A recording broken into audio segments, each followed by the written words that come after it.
Welcome back to Distant Goonie TV, guys, the channel where no season ticket is required to have a valued opinion on Arsenal Football Club. This is the Rumour Cannon. We will be reviewing all of the rumours involving Arsenal Football Club, ins and outs. Let's get into it.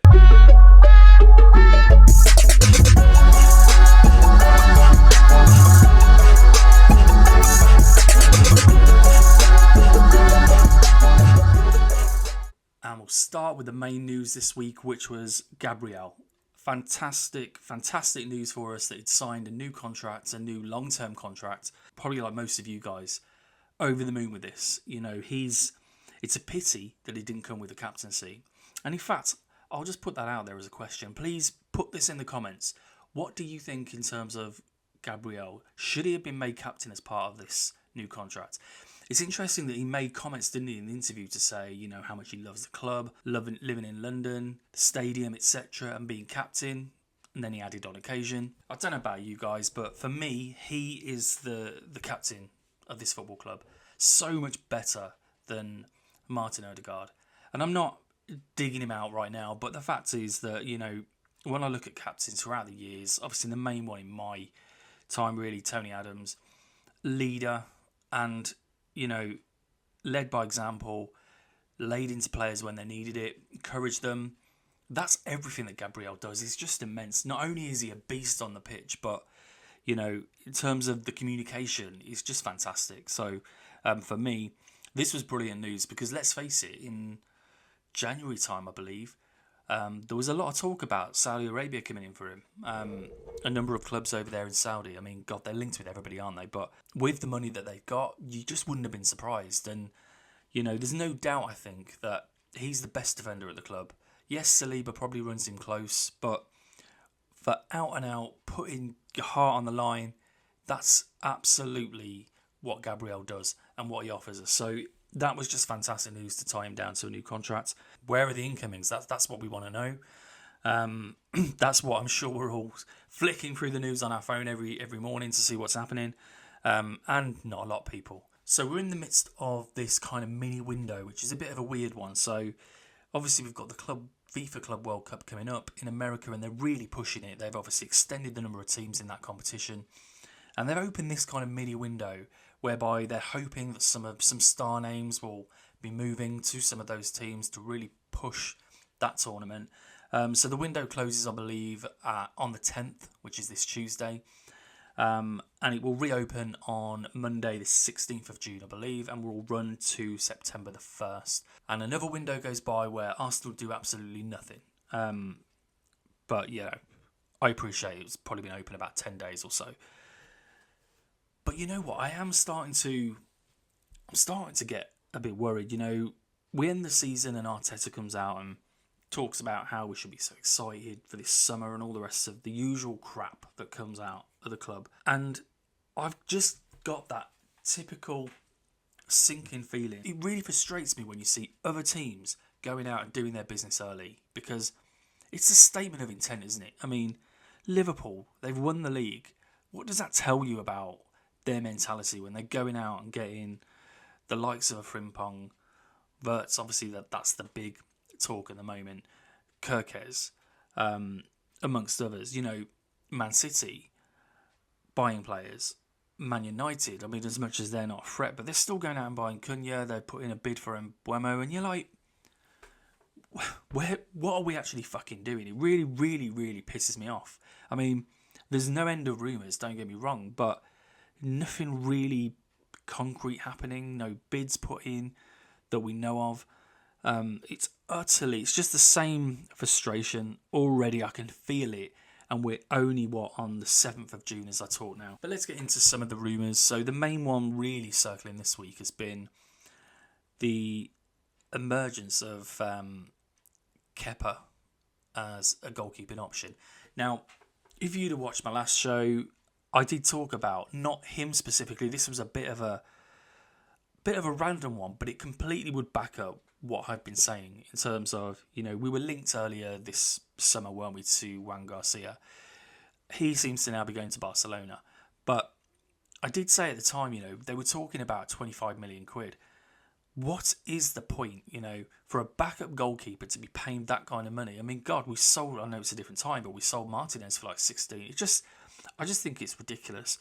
Just go out and get, somebody that's been around the block, experienced in the league, and, get them for cheap. They're just a backup at the end of the day. I mean, look at Neto.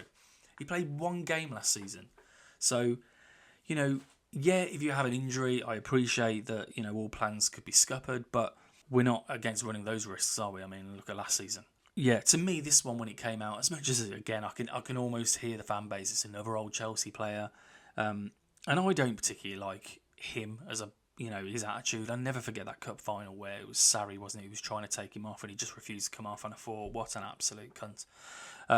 So, I'm not necessarily his biggest fan, but the kind of deal that we're talking about here, I think makes absolute sense. They're talking about £5 million for somebody that was once, well, I wouldn't say worth over £9 million.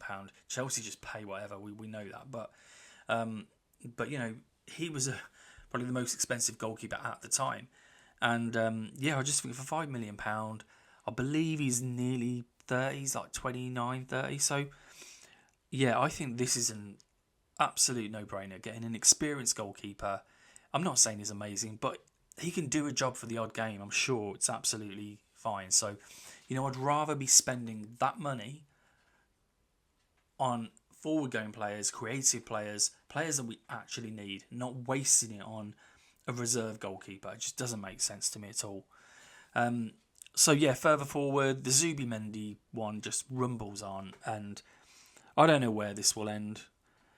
I'm sceptical about this anyway. There was that talk, wasn't there? The interview that he did on Spanish Duty this week, where he almost seemed to indicate that he's got various options. The reporter was pressing him about Xavi Alonso because he used to play for him. And, he wasn't really kind of answering with any definitiveness that anything is set in stone as far as he's concerned. And, his options are open and anything can happen. So who fucking knows what is happening there? The guy's a bloody joke. I mean, he was going to Liverpool last summer, done and dusted. Coming to Arsenal since January, done and dusted. Now he's undecided. Honestly, move the fuck on. I'm sick of hearing the story. Yes, he's a good player. Do we desperately need him? No, we fucking don't. So, bored of that story, to be honest, until it actually happens. The winger talk, again, towards the end of the week. Now, again, I don't really think this is any new news. There was stories a few weeks back, wasn't there, about Rodrigo being the key target, and I would absolutely love this to be the case. He's quality. He's a game changer. He's exactly what we need. We're talking world-class levels. Do you know what I mean? World-class levels. So, absolutely love him to come all day long. Do I think that will happen? I doubt it. This is Arsenal after all, so I'd imagine we'd go for something like a Matoma or something. Somebody, completely on the other end of the spectrum. But we'll wait and see. But clearly, the rumours were hotting up till the end of the last week, and it was Sky Sports, I think, reporting that he was top of our list. But again, we've heard this a couple of weeks ago, so it's almost like regurgitating the same story. I'm not really seeing anything new in that story or any substance behind it. So, I'm not really reading too much into that. Again, Nico Williams continues to be kind of mentioned when we're talking about these wing positions. But, there's even talk about him signing a new contract. And if he does, I've got to say, what a lack of ambition. Yeah, he might be getting paid a shed load there. And I suppose, perhaps I'm being a bit too harsh. If he's happy there, then why move? If he's settled and whatever. But it just seems like, why not better yourself? He can certainly play for a top team, whether that's in Spain, whether that's somewhere else in Europe. But yeah, certainly there's talk about him signing a new deal, so perhaps that one's off the table. We'll wait and see. And oh my God, right, okay. Gyökeres, Sesko, we know where this is going to land, I think, people. And that will be Sesko. That seems to be all of the talk this week. Again, I think it was Sky in Germany that were actually saying that we've now approached Leipzig for discussions over the transfer. I don't know about this one. I think he's a really good player.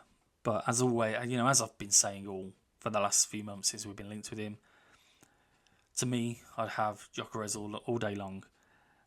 He's the one that bangs in the goals.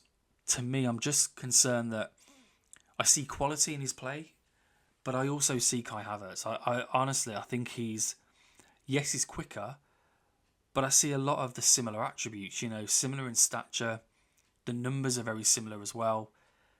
And also, does it mean that because he's not an out-and-out prolific goal scorer right now, that come the start of the season, it'll be Havertz playing up front? I'm telling you now, mark my words, right? That will happen, I believe. I believe we'll get Sesko, he'll be on the bench, and the number 9 will be Havertz. And, and Sesko will work his way into it. And we're not going to have a prolific goal scorer. And what worries me about that situation even more, actually, is the fact that I can see him go to Man United. If we don't get him, I can see him going to Man United or even a Liverpool. I mean, and that would just be truly fucking awful. Like, again, we're meant to be excited, people. We're meant to be like buzzing. This is meant to be the best summer ever. We're going out and really getting exciting players. Fucking bullshit. Every season, it's absolute bullshit. And yeah, again, I'm going off on one, and I appreciate, again, we're only on the 7th of June. This could all change, but I don't know. I've seen this story many times, and I just feel like this is going to happen, and we'll end up regretting it. Gyökeres will be banging in the goals. Sesko will be struggling for confidence, struggling to put it in the net. We'll be missing hatfuls of chances again. That's if we create any in the first place, because we need creative midfield players and we need wingers. Honestly. And the other one, anyway, moving on, was Morgan Rogers of Aston Villa. And I can't see this happening. I understand why we'd be interested. He is a really good player. A bit selfish at times, but he's very direct. But I see him more of a number 10 anyway. I don't really see him as a winger at all. So I don't really see this happening. I understand why we'd want a quality player like that-ish, but if we're prioritising the positions that I believe we're prioritising, then I don't really see that the profile of somebody like Morgan Rogers really fits that bill, however quality he is. And that's actually, even considering that they would let him go in the first place. I know they talk about PSR and all that sort of stuff, but they can't be that bad. I mean, Martinez, there's talk of him going. They'll get a load of money for him. I just can't see them looking to sell their youngest assets, really. So, yeah, we'll see how that one plays out. We've, of course, seen Jorginho go, which we knew was going to happen, and fair play to him, fair play to the club for doing that, to allow him to go and play for Flamengo, who I believe are playing in the Club World Cup, which is why that deal was done. And I've just got nothing but respect for that guy. I think he's... we've had a few duds from Chelsea over the last few years, but he isn't one of them. He's been quality, and I'd have happily kept him on for another year.